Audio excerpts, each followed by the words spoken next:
Welcome to the Word of God, Sower International Ministries Incorporated. It is Christ-centered and Holy Spirit-empowered ministry, teaching the Word of God in the power of the Holy Spirit. Our lesson today is the power of the blood of Jesus Christ. We, believer of Jesus Christ, are redeemed, cleansed, justified, and reconciled by the blood of Jesus Christ. The shedding of Christ's blood is the defining moment of history, and it will reside in the consciousness of the redeemed or the believer of Jesus Christ for all eternity. Let us now study the most pertinent scriptures regarding the blood of Jesus Christ. Number 1, Jesus Christ redeemed us. According to Ephesians chapter 1 verse 7, in Him we have redemption through His blood, the forgiveness of sins, in accordance with the riches of God's grace. And in First Peter chapter 1 verse 18 and 19. For you know that it was not with perishable things such as silver or gold that you were redeemed from the empty way of life handed down to you from your ancestors. Verse 19, but with the precious blood of Christ, a lamb without blemish or defect. Summary: redemption means to rescue, deliver, ransom, or recover what was lost. This exactly what Jesus Christ did on the cross. In whom we have redemption through His blood, the forgiveness of sins, according to the riches of His grace. What a wonderful blessing! Our God is very rich in God's grace.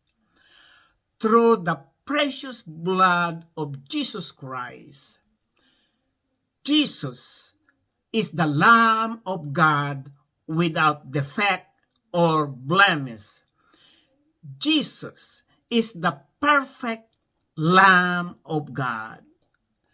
He ransomed us or delivered us from the slave market of sin by paying our freedom with Jesus Christ's own blood. That is, Jesus Christ gave His life as a ransom. Jesus Christ paid it all. By Jesus Christ's death, He delivered us from the bondage of sin. Number 2, the blood of Jesus Christ cleanses us. According to 1 John 1:7, but if we walk in the light, as He is in the light, we have fellowship with one another, and the blood of Jesus, His Son, purifies us from all sins. And according to Hebrews chapter 9, verse 11 to 14, But when the Christ came as a high priest of good things that are now already here, he went through greater and more perfect tabernacle that is not made with human hands. That is to say, is not a part of this creation. He did not enter by means of the blood of goats and calves, but he entered the most holy place once for all by his own blood, thus obtaining eternal redemption. The blood of goats and bulls and the ashes of a heifer sprinkled on those who are ceremonially unclean sanctify them so that they are outwardly clean.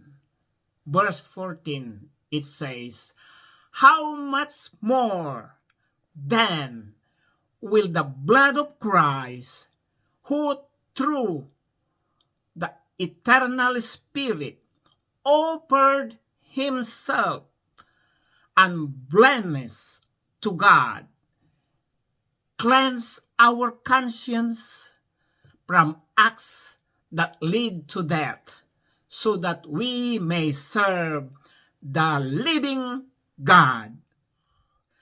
Summary: the blood of Jesus Christ cleanses or purifies us from all sins. All the sins that we have committed can be cleaned, washed away, or purified by the precious blood of Jesus Christ. All means everything. Not one sin is left behind, because Jesus Christ entered the most holy place once for all by his own blood. Number 3, the blood of Jesus Christ justified us. According to Romans chapter 5 verse 9, since we have now been justified by his blood, how much more shall we be saved from God's wrath through him? Summary: the word justify means that God declares the believer in Christ not guilty. In other words, he or she is no longer liable to punishment of the sins they have committed. The person's sins are forgiven. You are saved from God's wrath or God's anger through Jesus Christ. Because of the blood of Jesus Christ that was shed on the cross, we Christians are not guilty. What a blessing from God. Number 4, the blood of Jesus Christ reconciled us.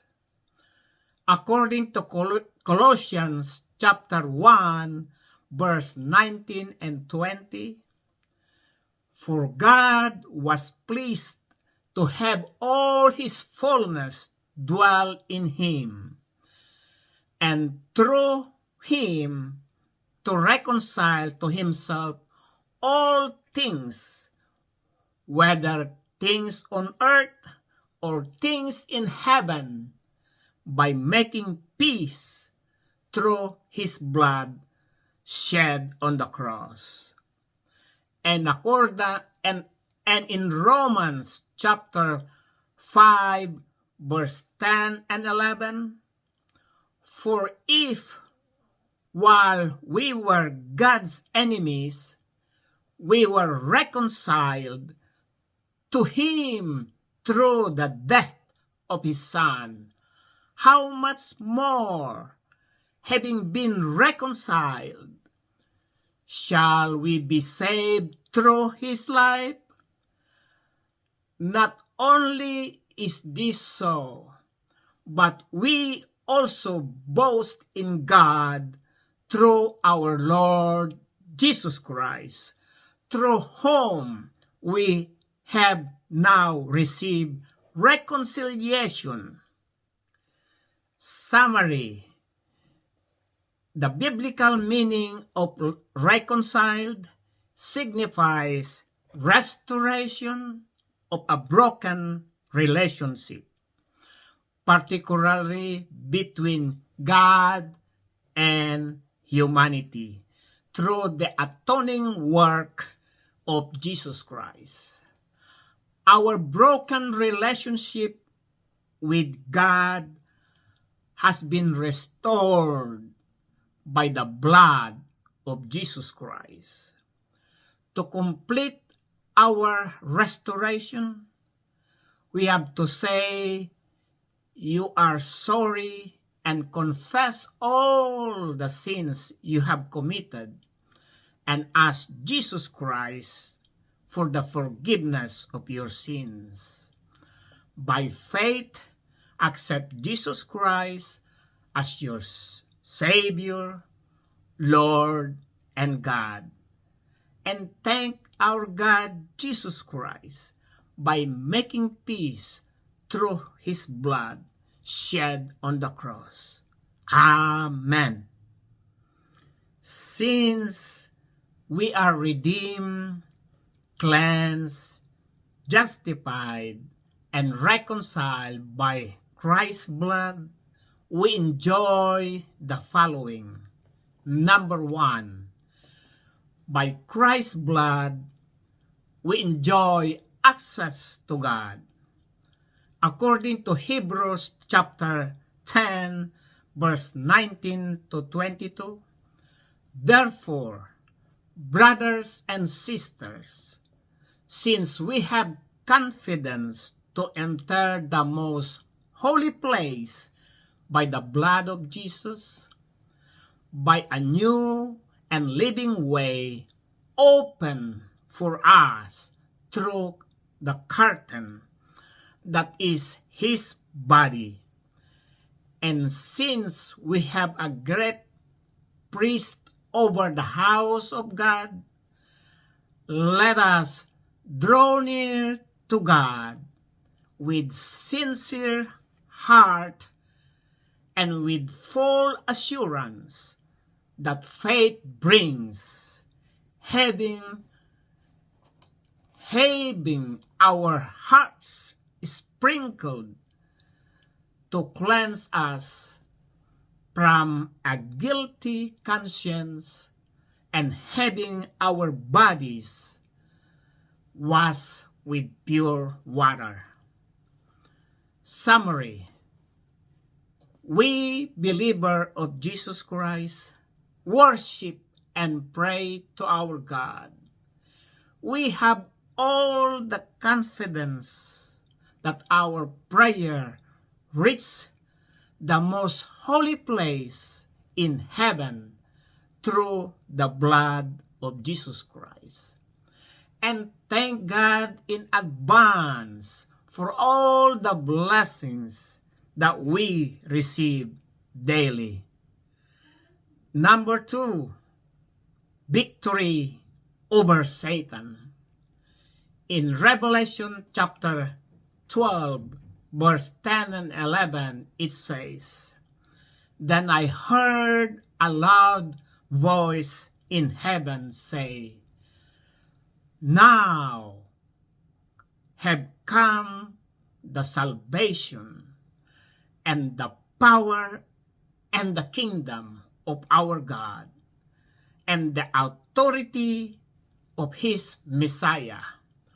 For the accuser of our brothers and sisters who accuses them before God, before our God, day and night, has been hurled down. They triumph over him by the blood of the Lamb and by the word of their testimony. They did not love their lives so much as to shrink from death. Summary: as we pray and ask Jesus Christ for protection from the evil one by the authority of his Messiah, Jesus Christ can protect us from the evil one. We, the believer of Jesus Christ, triumph over our accuser by the blood of the Lamb. Number 3, the testimony of the redeemed on earth exalts the blood of Christ. Revelation chapter 1 verse 5 says, "And from Jesus Christ, who is the faithful witness, the firstborn from the dead, and the ruler of the kings of the earth, to him who loves us and has freed us from our sins by his blood, and has made us to be a kingdom and priests to serve his God and Father. To him be glory and power forever and ever. Amen."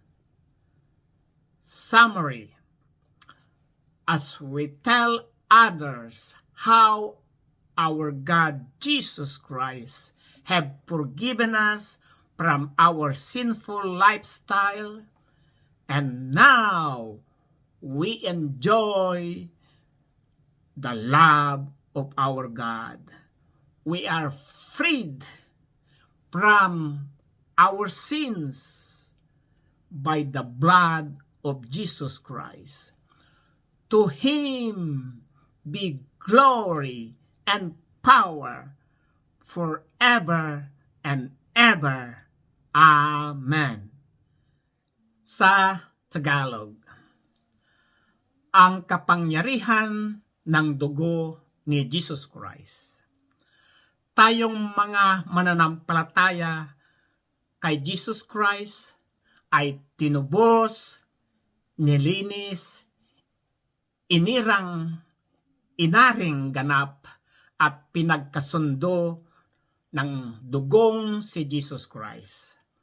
Ang pagbubuhos ng dugo ni Kristo ay ang tiyak na sandali ng kasaysayan, at ito ay mamamalagi sa kamalayaan ng mga tinubos ang mananampalataya kay Jesus Christ sa buong kawalang hanggang. Pag-aralan natin ngayon ang pinakakaugnay ng mga kasulatan tungkol sa dugo ni Jesus Christ. Number 1, ang dugo ni Jesus Christ, tinubos tayo. Sinasabi sa Ephesians chapter 1 verse 7, sa kanya'y mayroon tayong katubusan sa pamamagitan ng kanyang dugo, na kapatawaran ng ating mga kasalanan ayon sa mga kayamanan ng kanyang biyaya. Sa 1 Peter chapter 1 verse 18 and 19, nalalaman ninyong kayo'y tinubos mula sa inyong walang kabuluhang paraan ng pamumuhay na minana ninyo sa iyong mga ninuno. Hindi ng mga bagay na nasisira tulad ng pilak o ginto, kundi ng mahalagang dugo ni Kristo, gaya ng sa korderong walang kapintasan at walang dungis. Summary: ang ibig sabihin ng pagtubos ay iligtas, tubusin o bawiin ang nawala. Ito mismo ang ginawa ni Jesus Christ sa cross. Nasa Kanya ang mayroon tayong pagtubos sa pamagitan ng Kanyang dugo. Ang kapatawaran ng mga kasalanan ayon sa mga kayamanan ng Kanyang biyaya. Napakaganda, pagpapala. Ang ating Diyos ay napakayaman sa biyaya ng Diyos. Sa pamagitan ng mahalagang dugo ni Jesus Christ, si Jesus ang kordero ng Diyos na walang kapintasan o dungis. Si Jesus ang perpektong tupa ng Diyos. Tinubos niya tayo o iniligtas tayo mula sa pamilihan ng pagkaalipin ng kasalanan sa pamagitan ng pagbabayad para sa ating kasalanan sa pamagitan ng sariling dugo ni Jesus Christ. Ibig sabihin, ibinigay ni Jesus Christ ang kanyang buhay bilang pantubos. Binayaran ni Jesus Christ ang lahat sa pamagitan ng kamatayan ni Jesus Christ. Iniligtas niya tayo mula sa pagkaalipin ng kasalanan. Number 2, ang dugo ni Jesus Christ nilinis tayo. Sinasabi sa 1 John 1:7, ngunit kung tayo'y lumalakad sa liwanag na tulad niya na sa liwanag, may pakikisama tayo sa isa't isa. At ang dugo ni Jesus Christ at ang dugo ni Jesus na kanyang anak ang lumilinis sa atin sa lahat ng kasalanan. Hebrews chapter 9 verse 11 to 14, ito ang sinasabi. Ngunit nang dumating si Kristo na pinakapunong pari ng mabuting bagay na darating sa pamagitan ng lalong dakila at lalong sakdal sa tabernakulo na hindi gawa ng mga kamay ng tao. Sa makatuwid ay hindi sa sangnilikhang ito. Verse 12, at hindi rin sa pamagitan ng dugo ng mga kambing at mga turo, kundi sa pamagitan ng kanyang sariling dugo. Siya ay pumasok na minsan magpakailanman sa dakong banal, sa ngayon tinitiyak ang walang hanggang katubusan. Verse 13, sapagkat kung ang dugo ng mga kambing at ang mga turo at ang abo ay ladang baka na iwiniwisik ng mga nadungisan ay makapagpapabanal sa ikalilinis ng laman.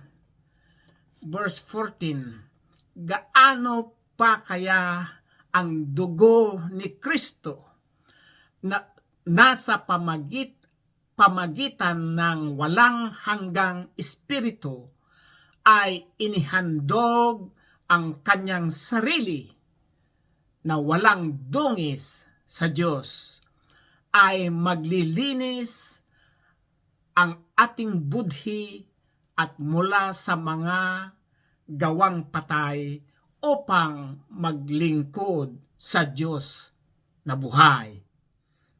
Summary: ang dugo ni Jesus Christ ay nililinis o dinadalisay tayo mula sa lahat ng kasalanan. Ang lahat ng mga kasalanan natin na nagawa ay maaaring malinis, hugasan o dalisayin sa pamagitan ng mahalagang dugo ni Jesus Christ. Ang lahat ay nangungulugan ng lahat. Wala ni isang kasalanan ang naiwan dahil si Jesus Christ ay pumasok sa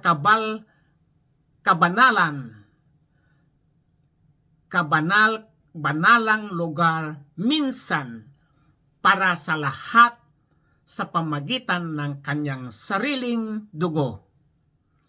Number 3. Ang dugo ni Jesus Christ, pinawalang sala tayo. Sinasabi sa Romans chapter 5 verse 9, lalo pa nga, ngayon itinuturing tayong ganap sa pamagitan ng kanyang dugo, ay magliligtas tayo sa galit ng Diyos sa pamagitan niya. Summary: ang ibig sabihin ng salitang bigyang katuwiran ay ipinahayag ng Diyos na ang mananampalataya kay Kristo ay hindi nagkasala. Sa madaling salita, hindi siya mananagot sa kaparusahan ng mga kasalanang nagawa niya.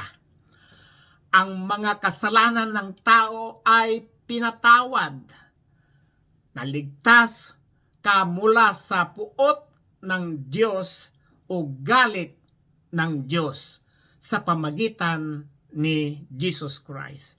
Dahil sa dugo ni Jesus Christ na ibinuhos sa cross, tayong mga Kristiyano ay walang kasalanan, napakalaking pagpapala mula sa Diyos. Number 4. Ang dugo ni Jesus Christ, pinagkasundo tayo. Sinasabi sa Colossians chapter 1 verse 19 to 20, sapagkat minagaling na ang buong kapuspusan ay manirahan sa Kanya.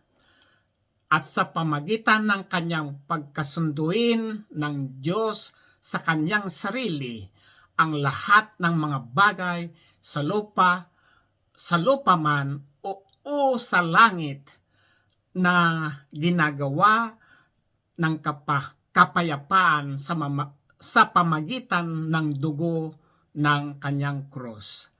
Sinasabi rin ito sa Romans chapter 5 verse 10 and 11, sapagkat kung noong ngang tayo mga kaaway ay pinagkasundo tayo sa Diyos sa pamagitan ng kamatayan ng kanyang anak, lalo ngayon ipinagkasundo na ay maliligtas tayo sa pamagitan ng kanyang buhay.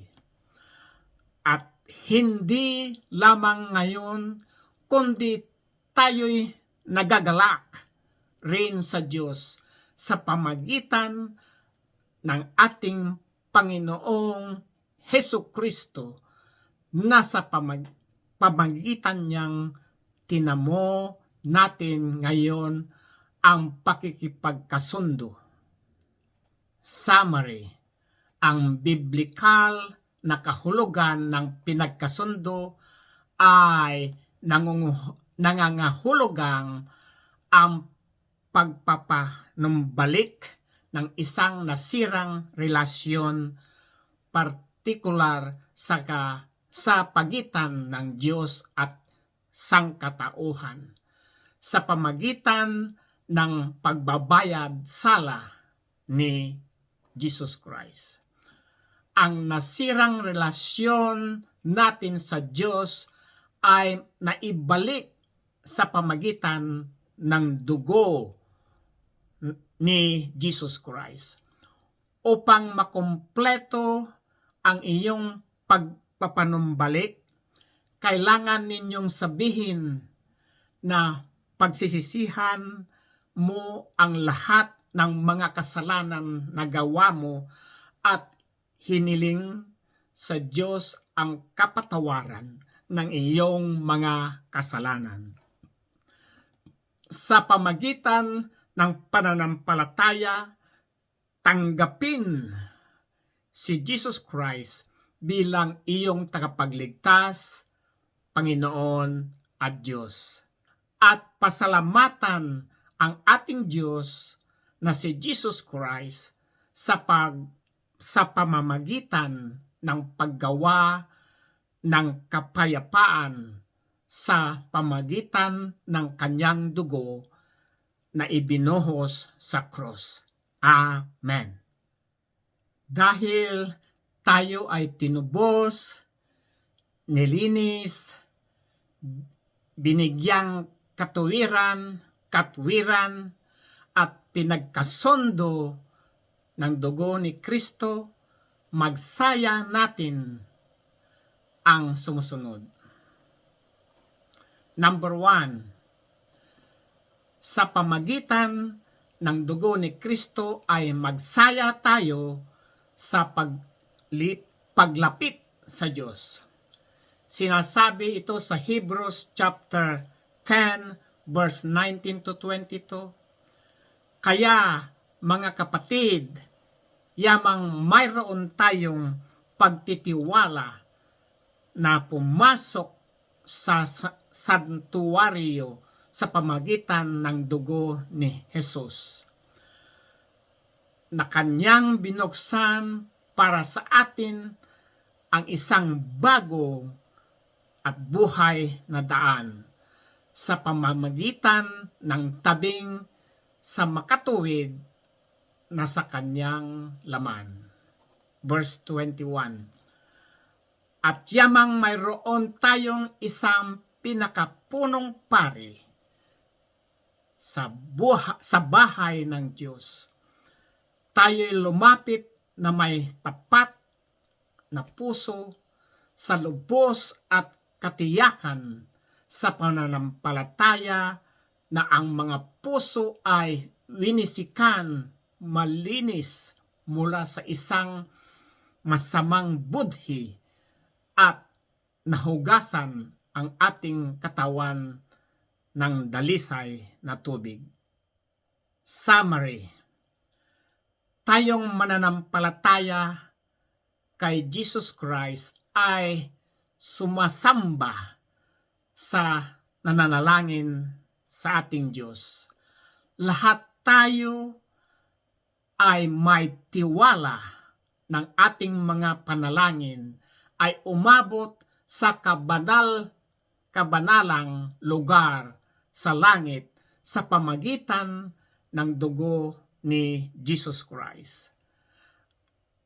At salamat sa Diyos ng maaga para sa lahat ng mga biyayang natatanggap natin araw-araw. Number 2, tagumpay laban kay Satanas. Sinasabi sa Revelation chapter 12 verse 10 to 11, at narinig ko ang isang malakas na tinig sa langit na nagsasabi, ngayon dumating ang kaligtasan at ang mga kapangyarihan at ang kaharian ng ating Diyos at kapangyarihan ng kanyang Kristo, sapagkat itinapon na ang tagapagparatang sa ating mga kapatid na siyang nagpaparatang sa kanila sa harapan ng ating Diyos araw at gabi. Siya'y kanilang dinaig dahil sa dugo ng kordero at dahil sa salita ng kanilang patutuo, sapagkat hindi nila inibig ang kanilang buhay maging hanggang sa kamatayan. Summary: habang tayo'y nananalangin at humihingi kay Jesus Christ ng protection mula sa masama sa pamagitan ng autoridad ng kanyang Mesayas, mapoprotektohan tayo ni Jesus Christ mula sa masama. Tayong mananampalataya kay Jesus Christ ay nagtagumpay laban sa atin tagapag-akusa sa pamagitan ng dugo ng kordero. Number 3, ang patutuo ng mga tinubos sa lupa ay nagbubunyi sa dugo ni Kristo. Sinasabi sa Revelation chapter 1 verse 5 to 6, at mula kay Hesus Kristo na siyang saksing tapat, ang panganay mula sa mga patay at ang pinuno ng mga hari sa lupa. Doon sa umiibig sa atin at sa pagpalaya sa atin mula sa ating mga kasalanan sa pamagitan ng kanyang dugo. Verse 6. At ginawa tayong kaharian, mga pari sa kanyang Diyos at Ama. Sumakanya ang kaluwalhatihan at ang paghahari magpakailanman. Amen.